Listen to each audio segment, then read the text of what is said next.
and smiled. So he is taking a nap like this. And when I am like making, because that was actually also a like very, it's not like late spring summer afternoon, right? Because it was hot and everybody feels sleepy. And so I'm thinking that I just want to talk something not very important, right? To give students a rest. And he closed his eyes, nodding his head, and smiled. And then I can't help like making fun of him because he has been sleeping in my class, taking a nap in my class, not sleeping, right? Taking a nap in my class for continuously for 2 months, right? Already it's a semester course, right? So, and I never bothered him. I never called his name, though I know who he is, right? But it's just like when he actually smiled and closing eyes, it's just like, say, okay, so you are making fun of me, right? Okay, great. Okay, let's come back. I think this vegetarian beef makes sense, right? Chinese people are good at making this unhealthy vegetarian food with a lot of oil and everything in that. I think food in China, food in China tastes better than food in Indonesia. This is what I believe, but maybe I'm not getting to the right food, right? Yeah. Restaurant. Yeah. I think that's a problem because Jogja, things in Jogja is quite sweet. So in other like provinces, actually really good. Oh, okay. So I'm not going to the right place. That's it. Alright, so if you're looking at what type of products China is after trading with the rest of the world, you guys see that this biggest blue pile is called machinery and electronic equipment. So you see that including electronic machinery, electronics, and machinery, mechanical appliances and parts. So this two is actually in the big category called machinery and electronic equipment. So they're in the same color. You guys right see that they're in the same color. So this is actually 47% of China's export. What are machinery and electronic equipment? How are you guys using iPhone? I am using, right? So my iPhone is, many other phones are as well, okay? So iPhone is assembled in Henan province, which is north of China, by a Taiwanese multinational firm. This is a beautiful example for global supply chain, okay? So iPhone is a US designed product by Apple. Apple earned a significant name on that, right?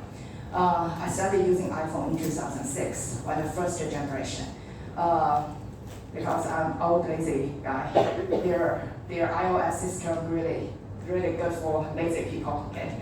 So then I continuously using iPhone year by year, right? I update my phone, so I change a new phone once every 2 years because their battery sucks, right? Battery technology never developed very well. So the brand new iPhone can last you for 1 day. A 2-year-old iPhone can last you only for half of a day, right? And there's portable battery.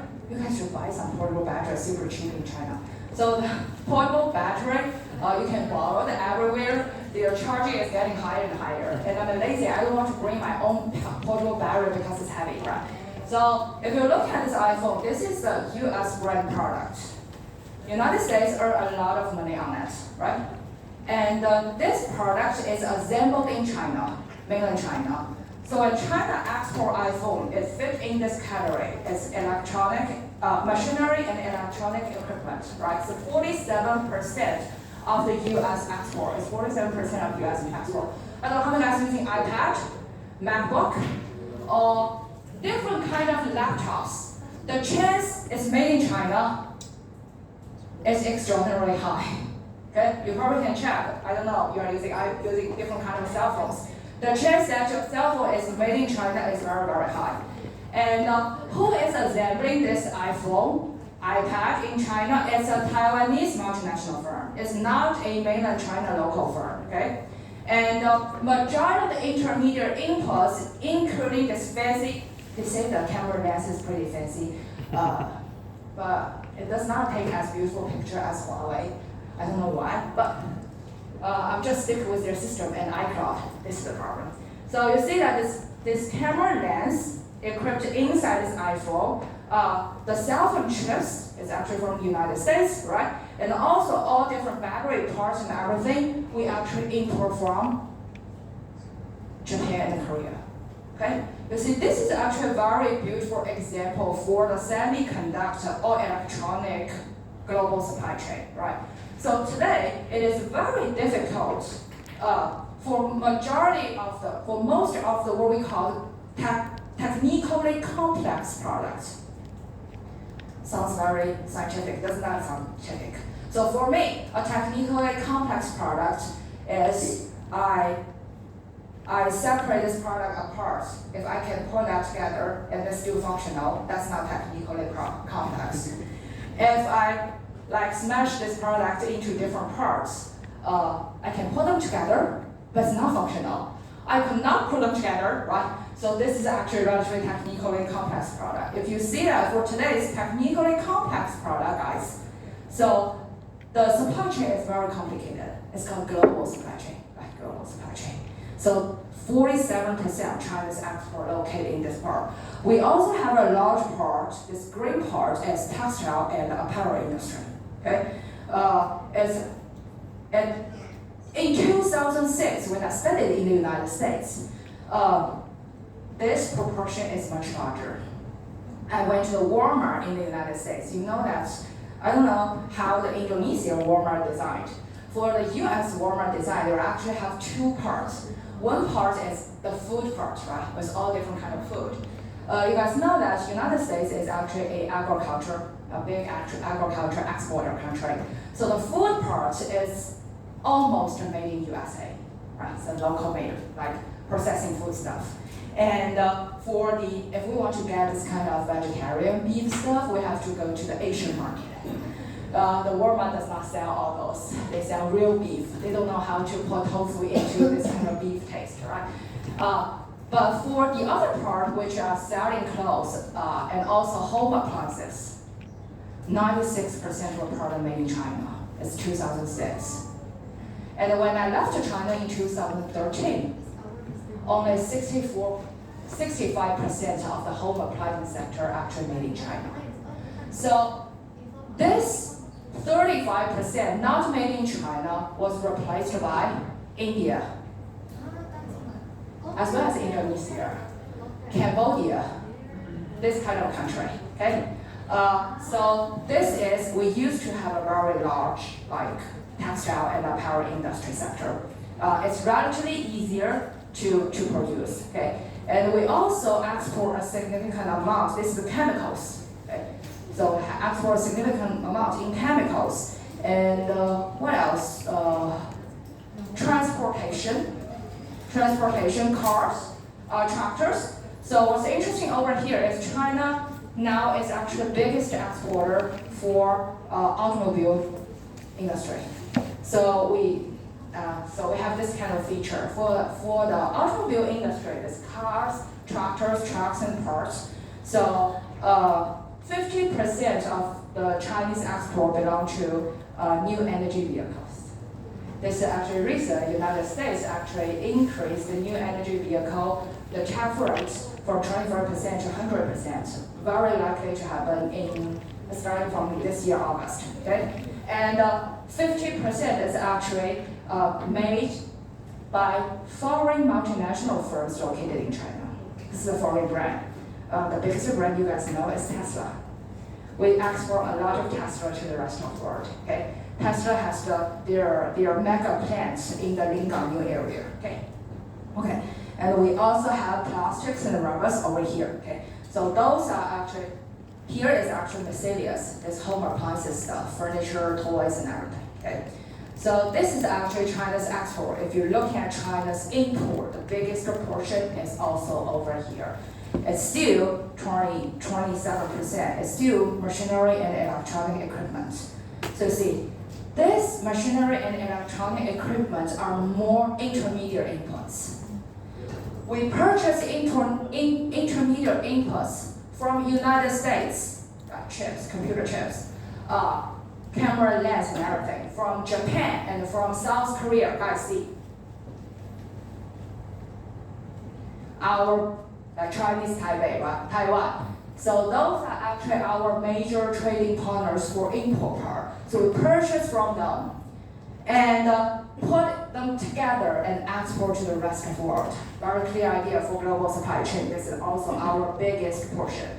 Guys, if we import and export the goods in the same category, it's called intra-industry trade.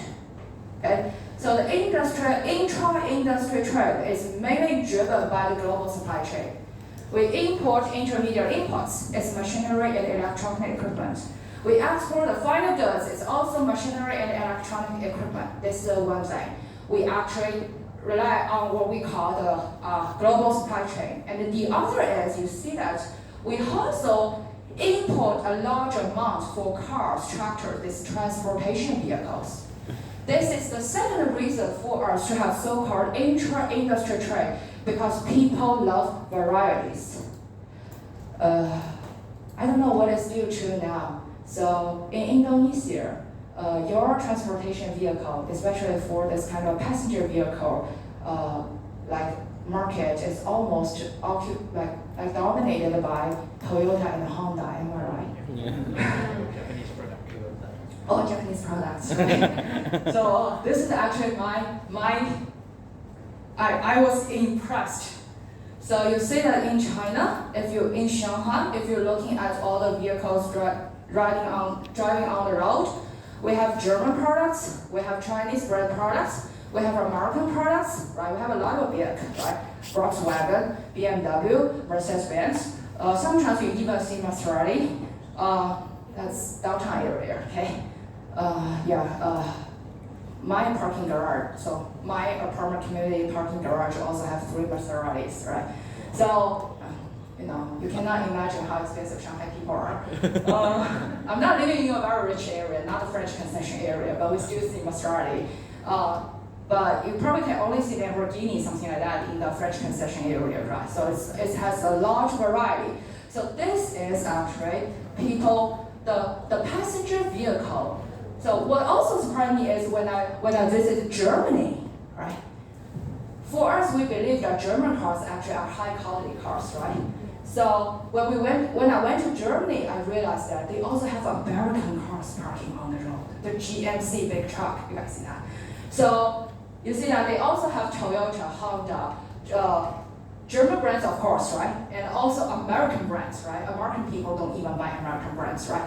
So this is actually what happened for cars, tractors, and trucks. This type of products, if you see many foreign brands imports a lot and export at the same time, we call this intra-industry trade.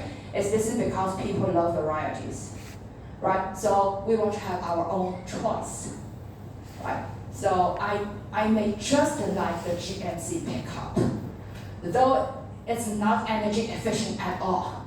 And it's actually so easily to get broken in every possible small area. I have to go to the maintenance store like once every month. But I just love its big size, right? So Jeep Wrangler is also another example, right?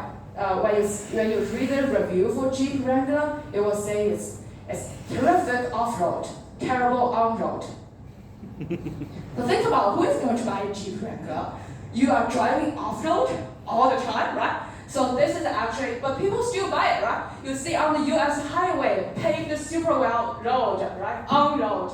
There are many Jeep Wranglers, and you know that this Jeep owners, they have this kind of internal link between each other. They will say hello when they are driving. Yeah, they have a Jeep wave. So if you're driving a Jeep Wrangler and there's another Jeep Wrangler, so driving, like crossing you guys will wave each other. It's a kind of internal link, right? So this is apparently a preference. So I may use iPhone. So you see, iPhone has different colors, right? I have the purple one, okay? Purple is actually a lucky color. In Chinese, we have 大红大紫. Red and purple means that you are getting famous and popular very soon, okay? So this is a good color, right? Different from Western culture, right? Red is actually a evil color, right? So see that for transportation vehicle, China export a lot and also import a lot, but this is caused by what? The preference, right? So electronic equipment and machinery, this intra-industry trade is caused by what we call the global supply chain. The production stages are located in different countries, right? And we also have something we call the inter-industry trade. You see, this mineral and fuels industry is very big for Chinese import, but don't know where it is. Here. Very small for Chinese exporter because we are natural resource scarce country. We don't have that much natural resource, especially for energy power. So we have to buy from the rest of the world. Yes, we export a significant amount, but import a very small amount. This is called inter-industry trade. It is mainly driven by the technology difference. There's a huge technology difference and endowment difference, right? Endowment difference. We don't have that much energy resource, so we cannot export. We import a lot from Russia. Okay. Even we had the Russia-Ukraine war, but China can never say we're not going to import from Russia because we need the natural gas and also the oil, okay? Which is very crucial for production problem, for all the production, right? Energy. And you guys know that the later stage of this artificial intelligence, this AI competition, is also based on energy, right? So the super computation center. So I asked, so some AI actually did much better job than I do, right? So I realized this because some of our friends actually, like, they work on the AI field. And I asked them that if they're doing a much better job than I do, so what is the human advantage? My friend told me, we are energy efficient. Because the human brain is only 25 watts. Well, if you want to have an AI mimic like a human brain, it probably needs this whole area, this size of a whole area, like draining a lot of oil and natural gas underground and make a computation as my 25 watt human brain, okay? So see, okay, energy efficiency is very important, right? Musk also say that it's going to be an energy war later on, right? So this is actually what we call inter-industry trade. So for the production efficiency way, you see that China export a lot for textile and apparel industry, but our import for textile and apparel industry, we do have. Where it is? Here. This green area is actually our import for textile and apparel industry.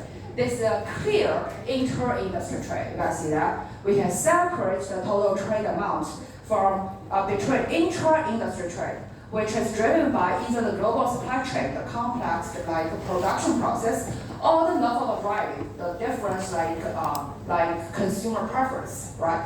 And we also have inter-industry trade. That means we export but not import, or import small amounts. Or we import a large amount but export a small amount, which is mainly driven by the endowment difference, right? Whether you have it or not, right? And also the technology difference. Okay, so this is actually what China's tried. And we have to be proud to say, right? Like 2001 is actually a very important year. You guys see the biggest dip happening for our average tariff rate is 2002.